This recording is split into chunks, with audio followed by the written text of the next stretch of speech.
నమస్తే, welcome to big TV. నేను మీ గౌతమి. అయితే అమ్మ మాట ఛానల్ అలాగే చెర్రీ సతాక్షి అదే పెరుగు పచ్చడాంటి ఛానల్స్ గురించి నిన్న మనం మాట్లాడడం కూడా జరిగింది. ఈ నేపథ్యంలోని అటు అమ్మ మాట ఛానల్ వాళ్ళు మేము ఎటువంటి మోసం కూడా చేయలేదు, మా వల్ల ఎవరు కూడా మోసపోలేదు అని ఒక క్లారిఫికేషన్ ఇస్తూ వీడియో చేయడం కూడా జరిగింది. మరి వీడియో చేసిన వెంటనే ఎందుకు డిలీట్ చేసేశారు, ఎటువంటి మోసం మీరు చేయకపోయి ఉండుంటే వీడియో అనేది ఉంచాలి కదా అని చెప్పి ఈరోజు ఆమెను ఫాలో అవుతున్న చాలామంది కమెంట్స్ రూపంగా కూడా అడగడం జరిగింది. అండ్ నిన్న మేము చేసిన వీడియో కింద కూడా చాలామంది ఆమె బాధితులు ఉన్నారు అని చెప్పి కూడా మాకు కూడా న్యాయం చేయండి అని చెప్పి కూడా కొంతమంది మాట్లాడడం కూడా జరిగింది.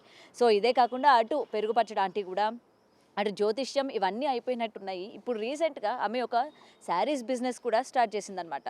కేవలం అంటే నార్మల్ కాల్ అయితే అవ్వదు, వాట్సాప్ కాల్ అవుతుంది మాకు. అండ్ ఆ శారీస్ యొక్క కాస్ట్ కూడా ఏ స్థాయిలో ఉన్నాయో మనం ఇప్పటికే చూడొచ్చు. మరి వీటన్నిటి గురించి కూడా మాట్లాడితే మీరు మనతో పాటు సీనియర్ జర్నలిస్ట్ దుర్గా వడ్లంనేని గారు ఉన్నారు. మ్యామ్ నమస్తే. నేను ఆల్రెడీ మనం మాట్లాడాం. సో మన వీడియో కిందనే చాలామంది బాధితులు వచ్చి మేము బాధితులం అండి, మేము ఇంత నష్టపోయినాము, కొంతమంది లక్షల్లో చెప్తూ ఉన్నారు, కొంతమంది వేలల్లో చెప్తూ ఉన్నారు. నిజానికి అమ్మ మాట ఛానల్ వాళ్ళు మేము ఎటువంటి అన్యాయం చేయలేదు మా సబ్స్క్రైబర్స్కి అని చెప్తే ఆ వీడియోలు ఎందుకు డిలీట్ చేయాల్సి వచ్చింది? అండ్ అటు పెరుగు పచ్చడానికి మళ్ళీ కొత్త బిజినెస్తో మళ్ళీ ప్రజల్ని మోసం చేయడానికి మళ్ళీ ముందుకు రావడం జరిగింది. సో ఏం చెప్తారు? మీరు అన్నట్టుగా నిన్న మనం మాట్లాడాక ఆ వీడియో గురించి కూడా మనం మాట్లాడాము. ఇవాళ వీడియో డిలీట్ చేసేసారు, అంటే నిన్ననే చేసేసారు. మీరు చెప్పినట్టుగా ఇవాళ ఇంచుమించు 600 కమెంట్స్ పైగా వచ్చాయి. అందులో కనీసం ఒక 90% పైగా మీరు చాలా బాగా అడిగారు, చాలా బాగా చెప్పారు, మేమందరం మాలో చాలామంది బాధితులు ఉన్నారు, ప్రతిరోజు వెళ్ళి షాపింగ్లు చేసి చీరలు ఎలా కొంటారు, మేము ఎలా కొనగలం అని అంటే వాళ్ళని అంటున్నారు అనమాట. ప్రతిదీ ప్రమోషన్సే. ఒక ఆవిడ మేము భీమవరం నుంచి వెళ్ళామండి, ఆవిడ దగ్గరికి మేము చీరల బిజినెస్ పెట్టుకున్నాము, మాకు కొంచెం ప్రమోషన్ చేసి పెట్టండి అంటే, మీరు నా స్థాయి మనుషులు కాదు, అంటే మీరు అంత ఇచ్చుకోలేరు, నేను చాలా ఎక్కువ తీసుకుంటాను అని ఆవిడ చెప్పారు. వాళ్ళే కమెంట్ చేశారు, మనం చెప్పలేదు ఇది. ఇంకొకళ్ళు మేము 50 లక్షల దాకా పెట్టుబడి పెట్టామండి, ఇవిడ మాట నమ్మి మేము మోసపోయాము, కేసు వేసినా కూడా మాకేమీ న్యాయం జరగలేదు, ఇలాంటి వాళ్ళని మీరు ప్రశ్నించండి అని వాళ్ళు అడుగుతున్నారు. అంటే ఇప్పుడు మనం చెప్పేది ఒకటేనండి, మీరు ఛానల్స్ పెట్టుకోవద్దు, లేకపోతే మీరు మాట్లాడే హక్కు లేదు, మనం అవేవి మాట్లాడటం లేదు. కానీ ప్రతిరోజు వెళ్ళి మనం చీరలు ఈ చీరలు కొనుక్కోండి, ఆ చీరలు కొనుక్కోండి, అక్కడ బాగున్నాయి, ఇక్కడ బాగున్నాయి, ఎన్ని కొంటారండి? మనమే కొనగలమా? మన నెలకి 2-3 చీరలు కొనటానికే మనం నెలకి 2-3 చీరలు కొనటానికే చాలా ఆలోచిస్తాం. అటువంటిది దిగువ మధ్యతరగతి వాళ్ళు ఎంత కొంటారండి? వాళ్ళు అదే అడుగుతున్నారు. తర్వాత మీరు గతంలో కనుక చూసుకుంటే ఒక కమెంట్ వచ్చింది అందులో. ఒకసారి ఒక్క నిమిషం, సారీ అండి, ఒకసారి ఆవిడ రివర్స్లో అంటే మామూలుగా అయితే మనం తులసికోటకి కుడి నుంచి ఎడమకు వస్తాం, కానీ ఆవిడ ఎడమ నుంచి కుడికి వస్తే ఎవరో కమెంట్ చేస్తే నేను ఇలాగే చేస్తాను, మీకు ఇష్టమైతే ఫాలో చేయండి, లేకపోతే లేదు. నేను అనేది ఏంటంటే, మీకు తెలియకపోతే తెలుసుకోండి. ఇప్పుడు మీరు ఎలా ఎదురవాళ్ళకి చెప్తున్నారో ఎదురవాళ్ళు కూడా మీరు తప్పు చేస్తే చెప్తారు, అది తెలుసుకోవాలి మీరు. మీకు అహంకారం అక్కర్లా. నెంబర్ 1. నెంబర్ 2, ఆవిడ దసరా టైంలో ఇత్తడి విగ్రహాలు పెట్టింది. ఆ ఇత్తడి విగ్రహాల మీద చాలామంది కమెంట్ చేశారు. ఇవాళ ఒక కమెంట్లో అది కూడా ఉంది. సారీ, అందులో ఏంటంటే ఆవిడ కొన్ని విగ్రహాలు వెనక్కి ఇచ్చేసింది. ఇప్పుడు మనం ఒకసారి పూజకో లేకపోతే ఒక దసరాలో మనం బొమ్మల కొలువ పెట్టాక ఆ విగ్రహాలు మనం కొట్లో వెనక్కిస్తామా? ఇచ్చాక అది వేరే వాళ్ళకి అమ్ముతారా? అది పద్ధత కాదు కదా. ఇప్పుడు మీకు చిన్న ఉదాహరణ చెప్తా. మొన్న మేము కారాలు శివం రోడ్లో కొనుక్కుంటాం, ఇది శంకర మఠం దగ్గర కొనుక్కుంటాం. ఒక ఆవిడ కారాలు తర్వాత ఇది ఆవపొడి అన్నీ వెనక్కి ఇచ్చేసింది. ఇచ్చేస్తే నాకు ఆ కొట్టు వాళ్ళు ఏం చెప్పారంటే, మేడం ఇది మేము మళ్ళీ అమ్మం, మాకు ఆవిడ చాలా కాలం మాకు కస్టమర్ కాబట్టి మేము తీసుకున్నాం, మామూలుగా తీసుకోం, ఉప్పు కూడా వెనక్కి ఇస్తానంది ఆవిడ, ఉప్పు మేము తీసుకోమన్నారు. అంటే వాళ్ళు ఎంత నిబద్ధతతో ఉన్నారో మీకు చెప్తున్నాం. మేము ఇది వేరే వాళ్ళకి అమ్మమండి, మా ఫ్యామిలీలోనే వాడుకుంటాము, మేము మళ్ళీ దాన్ని రీసేల్ చెయ్యం అంటే అది పద్ధతి. అలాంటిది ఇక్కడ దసరా బొమ్మలు అసలు ఇతడు ఎవడైనా పెట్టుకుంటాడా? ఇంకొకటండి, ఇప్పుడు ఆవిడ చూపించి ఆవిడ కూడా వ్యాపారం చేస్తుందంటారు, ఇత్తడి వ్యాపారం కూడా వాళ్ళు మొదలు పెట్టారని, అది మనకు తెలియదు. నేను ఒకటే చెప్తానండి, ఇప్పుడు వాళ్ళు ఎవరో చేశారని మనం చెయ్యక్కర్లా. ఇప్పుడు ఇత్తడి సామాన్ తోమడం ఎంత పని తెలుసా? నాకు ఇత్తడి మా ఇంట్లో చిన్నప్పటి నుంచి అలవాటు. గిన్నెలు కాదు, లేకపోతే మా నాన్నగారు మేము కేరళ అన్ని చోట్ల తిరిగాం కదా. అప్పట్లో కేరళ ఇలాంటి చోట్ల మీకు హ్యాండీక్రాఫ్ట్స్ ఉంటాయి కదా తమిళనాడులో. ఈ ఈవెన్ ఏమంటారు కొవ్వొత్తి స్టాండ్లు కూడా మాకు ఇత్తడివి అప్పుడు అలవాటు. ఓకే. గ్లాసే కాకుండా ఇత్తడివి అప్పట్లోనే మా ఇంట్లో ఏకంగా ఎన్ని ఉంటాయో. నేను అనేది ఏంటంటే మీరు మెయింటైన్ చేయగలిగితే కొనుక్కోండి, వాళ్ళు ఎవరో పెట్టుకున్నారని మనం పెట్టుకోవద్దు. తర్వాత పూజలు అనేవి పూజలు మీరు యూట్యూబ్ కోసం చేయకండి. ఎందుకు చెప్తున్నానంటే నేను చాలామందిని చూసా ఇటీవలి కాలంలో గ్రాండ్గా ఆ ప్లాస్టిక్ పూలు తెస్తారు, ఇవన్నీ తీసుకొచ్చి అలంకరిస్తారు. మీకు అసలు దేవుడు కనిపించాడు, ఇవన్నీ కనిపిస్తాయి. తర్వాత ఒక కనీసం ఒక 1/2 కిలోమీటర్ ఉంటుంది ఆ దూరం దేవుడికి ఈ చేసిన అలంకరణకి. మరి పూజ ఎక్కడ చేస్తారు? పూజ ఎక్కడ చేస్తాం మనం? దేవుడి దగ్గరికి వెళ్ళి కదా పూజ చేయాలి. మరి ఎలా? చాలా పురుగులు, సారీ అండి, కట్ చేస్తారా వాళ్ళు? కట్ చేస్తారు. సో మరి ఎట్లా అండి ఇదంతా? ఎందుకు ఇవంతా? ఇప్పుడు పూజ చేస్తే మనం మనసు పెట్టి అంటే సింపుల్గా ఉండాలి దేవుడి దగ్గర. ఆడంబరాలు అక్కర్లేదు, దేవుడు ఆడంబరం కోరుకోడు. మీరు చేసే పూజ నిష్టతోటి మనసు పెట్టి చేయాలి. ఇప్పుడు ఎంతమంది చేస్తున్నారు? ఇక మా ఇంట్లో ఇది ఇంకొకటండి, ఈ యూట్యూబ్స్ ఇవన్నీ వచ్చాక జరుగుతున్నది ఏంటంటే గతంలో ఎవరైనా వాయినాలు ఇచ్చారా? గతంలో ఎవరైనా ఇచ్చినమ్మ వాయినం పుచ్చుకుంటున్నమ్మ వాయినం ఈ మాట అసలు ఎప్పుడు వాడతారో తెలుసా? ఇప్పుడు ప్రతి పండక్కి ఏంటో వాళ్ళకి ఒక కవర్ ఇవ్వడం, ఇచ్చినమ్మ వాయనం, ఇస్తున్నమ్మ వాయనం, పుచ్చుకుంటున్నమ్మ వాయనం.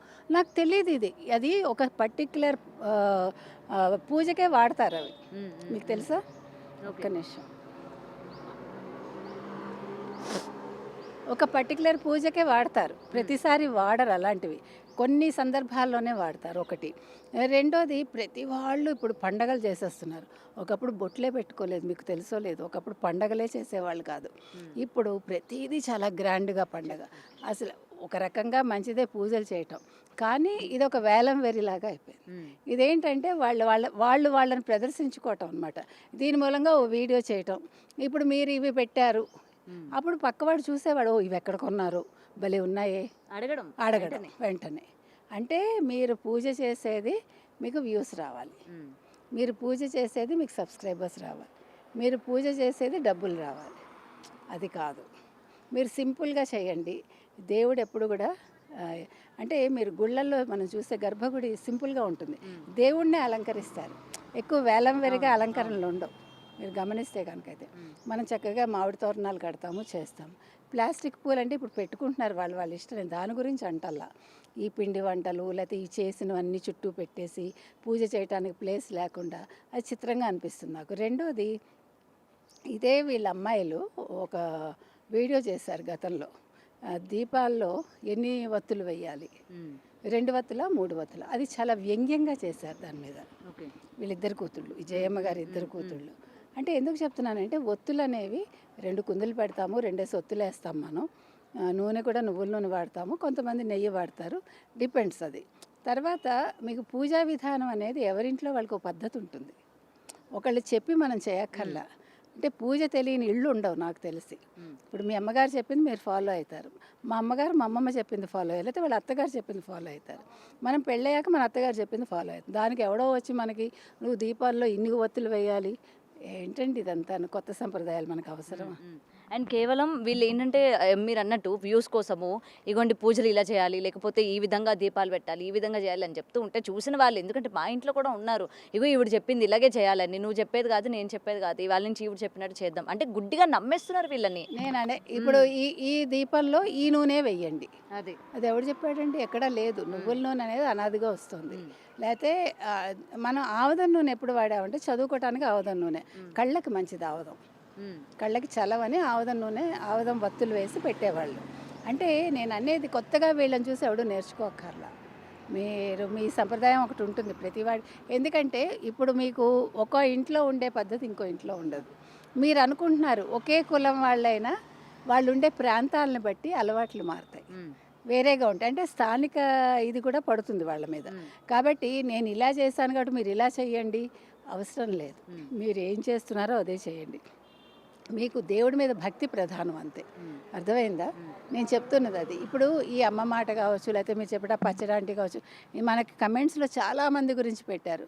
మేడం ప్లీజ్ మాట్లాడండి మేడం. ఇంకొక విషయం ఏంటంటే ఇప్పుడు వీళ్ళు చేసే తప్పులు వేలెత్తి చూపిస్తున్నామని చెప్పి వాళ్ళ యొక్క కమెంట్ సెక్షన్లు కూడా ఆఫ్ చేసుకుంటున్న పరిస్థితి అన్ని ప్లాట్ఫామ్స్లో. వాళ్ళకున్న ఇన్స్టాగ్రామ్ కావచ్చు, ఫేస్బుక్ కావచ్చు, యూట్యూబ్ కావచ్చు, అన్నిట్లో కూడా కమెంట్లు ఆఫ్ చేసేసుకుంటున్నారు. అంటే జనాలు ప్రశ్నించకూడదు మమ్మల్ని, మేము ఏం చెప్పినా సరే ఫాలో అవ్వాలి, మమ్మల్ని వాళ్ళు ప్రశ్నించే తత్వం వాళ్ళల్లో స్టార్ట్ అయిపోతుంది. అంటే మేము తప్పు చేస్తున్నాము అని వాళ్ళకి తెలిసిపోయింది కాబట్టి మనం కమెంట్స్ ఆఫ్ చేసుకోవాలి అని చెప్పి ఈ ఆఫ్ కూడా చేసుకుంటున్న పరిస్థితి ఉంది. సో అయినా జనాలకి ఇంకా కూడా బుద్ధి రాకుండా అంతా ఇంకా వేలల్లో చూస్తూ ఉంటారు, లక్షల్లో చూస్తూ ఉంటారు ఆ వీడియోలు. ఇవాళ మనకు వచ్చిన వీడియోస్లో సగం పైగా అది మీరు ఆ ఛానల్ చూడకండి అని పెట్టారు. మనం ఏం చెప్పట్లే, మీకు నచ్చితే చూడండి కానీ గుడ్డిగా ఫాలో అవ్వకండి. తర్వాత నిన్నను క్వాంటమ్ ఒకటిను క్వెస్ట్నెట్ ఒకటి, ఈ రెండు ఏంటంటే మీరు ఏదైనా సరే ఒకవేళ ఎవరైనా మీకు ఇగో ఇందులో చేరండి అని చెప్తే మీరు ఏం చేయొచ్చు అంటే మీరు గూగుల్కి వెళ్ళి సెర్చ్ చేయొచ్చు. Google will advise, Google will advise ఇది మీరు చేయొచ్చు చేయకూడదు. నేను మనం అడగగానే ఇది నమ్మదగిన కంపెనీ కాదు, మీరు మా సలహా లేకుండా వీటిలో చేరకండి అని గూగుల్ నాకు ఇచ్చింది. క్వాంటమ్ను క్వెస్ట్నెట్. అంటే ఎందుకు చెప్తున్నానంటే మీకు ఏమీ తెలియదు, బట్ మీ చేతిలో ఫోన్ ఉంది కదా, మీరు గూగుల్కి వెళ్ళండి అబ్బా. మీకు ఎవ్వరు చెప్పేవాళ్ళు లేకపోతే మీరు గూగుల్ని అడగండి, గూగుల్ విల్ గైడ్ యూ. అంటే గూగుల్ని 100% నమ్మమని నేను చెప్పట్లే, అట్లీస్ట్ సమ్ ఎక్స్టెంట్ అది మనకి గైడ్ చేస్తుంది. నెంబర్ 1. నెంబర్ 2, మనకి తెలియకపోతే నిన్న కూడా మనం చెప్పాం, ఇవాళ కూడా మన అడిగారు కాబట్టి మనం మాట్లాడుతున్నాం. దయచేసి గుడ్డిగా ఎవరిని నమ్మకండి. మీరు ఏదైనా వింటే ఇంకొకటి మీ స్తోమత చూసుకోండి. అప్పులు చేసేది వాళ్ళు ఎవరో బంగారం కొన్నారు, నేను ఇప్పుడు బంగారం కూడా కొనొద్దంట. ఎందుకంటే ₹1,00,000 అయిపోయింది. వాళ్ళ బంగారం మీరు ఒకవేళ అప్పు చేసుకున్నా, అంటే మామూలు సాధారణ మహిళలు చెప్తున్నా, అది పోయింది అనుకోండి, భర్త ఏమంటాడు, నన్ను పోరు పెట్టి కొనిపించావు, ఇప్పుడు ఆ నగ పోయింది, ఆ డబ్బులు ఉండుంటే మనం డిపాజిట్ వేసి ఉండేవాళ్ళం, లేకపోతే ఎఫ్డి వేసి ఉండేవాళ్ళం, లేకపోతే పిల్ల చదువుకు వచ్చేది, లేకపోతే పిల్లాడి చదువుకు వచ్చేది అంటారా. అంటే బంగారం కొనడం తప్పని నేను అంటలే, వాళ్ళు ఎవరో కొన్నారు కాబట్టి నేను కూడా కొనాలి అని నా తాహతకు మించి నేను కొనకూడదు అంటున్నా. అంతే నేను చెప్తున్నా. ఆవిడ ప్రతిదీ ఏంటి రోజు చీరలు, రోజు డ్రెస్సులు, ఇది ఈఎంఐకి అంటే వీళ్ళకి ఏంటంటే ప్రమోషన్స్కి వెళ్ళినప్పుడు వాళ్ళు ఇస్తారు, డబ్బుతో పాటు వాళ్ళకి కొన్ని చీరలు కొన్ని డ్రెస్సులు ఇస్తారు, అవి కాంప్లిమెంటరీని ఇక్కడ చూపిస్తారు వాళ్ళు. అది మనం పిచ్చాళ్ళలాగా వాళ్ళు కొనేసుకున్నారు కాబట్టి మనం కొనుక్కోవాలనుకుంటే మనం పిచ్చాళ్ళం అవుతాం. నేను చెప్తున్నది అది. వాళ్ళు మేము ఇది డబ్బులు తీసుకున్నామని ఎవడు చెప్పడుగా, వాళ్ళు చెప్తే వాళ్ళు అంత ఫ్రాంక్గా ఏమి ఉండరు. నిన్న ఆవిడ ఖచ్చితంగా అమ్మ మాట అంటే అమ్మ మాటే, మరి అమ్మ మాట అంటే అమ్మ మాటే అంటే వీడియో ఎందుకు డిలీట్ చేస్తారు మీరు? మీరు తప్పు చేయకపోతే, లేదు మీకు భయం వేయకపోతే, మేము ఎన్నో ఎదుర్కొన్నాము, నేను ఎదుర్కొన్నా, మా వారు ఎదుర్కొన్నారు, మా మరిది గారు ఎదుర్కొన్నారు, గుడ్, అందరం కష్టపడి పైకి వస్తామండి. ప్రతి మనిషికి జీవితంలో కష్ట సుఖాలు ఉంటాయి, బ్యాడ్ పీరియడ్ అని అది ఉంటుంది, మీ ఒక్కళ్ళకే కాదు, అది ఎవరం దిగిరాము. అందుకని ఇక్కడ వాళ్ళకున్న సబ్స్క్రైబర్స్ కూడా ఎమోషనల్ బ్లాక్మెయిల్ చేస్తున్నారు. చాలా చాలా చాలా. ఇప్పుడు ఈ ఎమోషనల్ బ్లాక్మెయిల్కి ఇంకొకటండి, మీరు ఒప్పుకున్నా ఒప్పుకోకపోయినా మీరు మనుషుల్లో ఉండే ఒక చిన్న బలహీనత ఏంటంటే, ఎవరైనా అందంగా ఉన్నా, కొంచెం రంగుగా ఉన్నా తొందరగా పడిపోతారు. మీరు గమనించండి. అది మీరు అనుకోవచ్చు రంగు ఏంటండి, నేను రంగు గురించి మాట్లాడిన ఒప్పుకోను కూడా, కానీ అది మనిషిలో ఉంది. అది ఆ అట్రాక్షన్ అనేది తెల్లగా ఉండి కాస్త నవ్వుతూ మాట్లాడితే, అంటే మీరు ఒక్కటండి ప్రతి మనిషిని అబ్జర్వ్ చేయటం నేర్చుకోవాలి. అది కూడా ఒక కళే. ఒక మనిషి మాట తీరును బట్టి వీళ్ళు ఎంత ఫ్రాంక్గా ఉన్నారు, వీళ్ళు నిజంగా నిజం మాట్లాడుతున్నారా మనకు తెలిసిపోతుంది, అది అనుభవం మీద వస్తుంది. ఇప్పుడు చాలామందికి ఏమవుతుందంటే చూస్తారు, భర్త వద్దండం అనే కోపం పెట్టుకుని వాళ్ళు ఇంకొంచెం మొండిగా అవుతారు. లేదా అత్తగారు వద్దంది అనుకోండి, నువ్వెవరు చెప్పేదానికి, మా ఆయన ఇస్తాడు, నాకు ఇస్తాడు కరెక్టే, అది మనకు అవసరమా కాదా? ఇప్పుడు ఒక వస్తువు కొనాలి, అవసరమా కాదా? మన ఇల్లు ఎంత ఉంది, మనకి ఇది పెట్టుకునే చోటు ఉందా లేదా, లేదు దీనివల్ల నిజంగా ఉపయోగం ఉందా లేదా, దీనివల్ల నిజంగా ఉపయోగం ఉందా లేదా, ఇవి ఆలోచించుకోవాలి. నేను చెప్తున్నది అది. మీరు వీడియోస్ చూడండి, కానీ ఎంతవరకు అవసరమో అంతవరకే మీరు కొనుగోలు చేయండి. ప్రతిదీ గుడ్డిగా నమ్మద్దు. ఇప్పుడు చాలామంది మేము మోసపోయాం అంటున్నారు, అమ్మ మాట ఛానల్ చూసి మరొకటి చూసి ఇందాక మీరు అన్నారు ఆ పెరుగు పచ్చడి ఆవిడ ఆ పెరుగు పచ్చడి ఆవిడ ఏదో కొత్త బిజినెస్ మొదలుపెట్టింది. మీరు బిజినెస్లు చేసుకుంటూ మీరే మాకు దిక్కు, మాకు మీరే దేవుళ్ళు, మీ వల్లే అన్నం తింటున్నాం, వద్దండి. మీరు కోట్లు సంపాదించారు. మీ కోట్లలో ఎవరికైనా ఒక ఆవిడకు పెట్టింది కూడా. ఇప్పుడు ఈ అమ్మ మాట ఆవిడ కావచ్చు, పెరుగు పచ్చడి ఆవిడ కావచ్చు, ఇంకొకళ్ళు కావచ్చు. వీళ్ళు ఈ మొన్న మరి యుద్ధం జరిగింది, ఆపరేషన్ సింధూరు. మీరు ఆర్మీకి ఏమైనా ఇచ్చారా? అలాంటి విషయాలు ఎందుకు మాట్లాడరు? ఓ పక్క అక్కడ యుద్ధం జరుగుతుంటే మీరు చీరలు ఎందుకు చూపిస్తారు, నగలు ఎందుకు చూపిస్తారు, బంగారం గురించి ఎందుకు మాట్లాడతారని అడుగుతున్నారు. కరెక్ట్ కదా? అప్పుడు మీరు దేశభక్తికి సంబంధించి మాట్లాడాలి. లేదు మీ పిల్లలకి కొంచెం నేర్పించండి, మీ పిల్లలకి ఇగో ఇలా జరిగింది ఈ యుద్ధం గురించి వివరించండి అంటే అలాంటివి చెప్పకుండా తెల్లారు లేచిన దగ్గర నుంచి ప్రయాణాలు చేసుకుంటూ తెల్లారు లేచిన దగ్గర నుంచి ఏం వండాము, ఒక్క బెడ్రూమ్ సీన్ తప్ప మిగతా అన్నీ చూపిస్తున్నారండి. మీరు ఏమైనా అనుకోండి, టూ మచ్ అయిపోయింది. అసలు భరించలేకపోతున్నాం. నైటీస్ వేసుకుని అన్నీ వేసుకుని, అంటే నైటీస్ వేసుకోకూడదని నేను అన్నాను. బట్ ఏది ప్రైవేట్ చేయాలి, ఏది పబ్లిక్ చేయాలి అన్నది తెలుసుకోలేక, అది తెలుసుకోలేక కాదు, తెలిసే చేస్తున్నారు కొంతమంది క్యాజువల్గా చేస్తున్నారు. సో ఇవన్నీ కూడా గుర్తుంచుకుంటే బాగుంటుంది. ఏది ఏమైనా ఏ ఛానల్ వాళ్ళైనా మీరు యూట్యూబ్కి వచ్చేది డబ్బుల కోసం, అది ఒప్పుకోండి. కానీ డబ్బుల కోసం అని ప్రజల్ని మీరు మభ్యపెట్టద్దు, ప్రజల్ని మీరు మోసం చేయొద్దు, మళ్ళీ మీరు బుకాయించొద్దు. మేము చాలా గొప్పవాళ్ళం, నా మాట అంటే మాటే, నేను ఎవరి దగ్గర రూపాయి తీసుకోవాలి. మీరు ప్రమోషన్స్ చేసుకోండి. ఆ ప్రమోషన్స్ వల్ల పక్క వాళ్ళు మోసపోకుండా మీరు చూడండి. Thank you ma'am.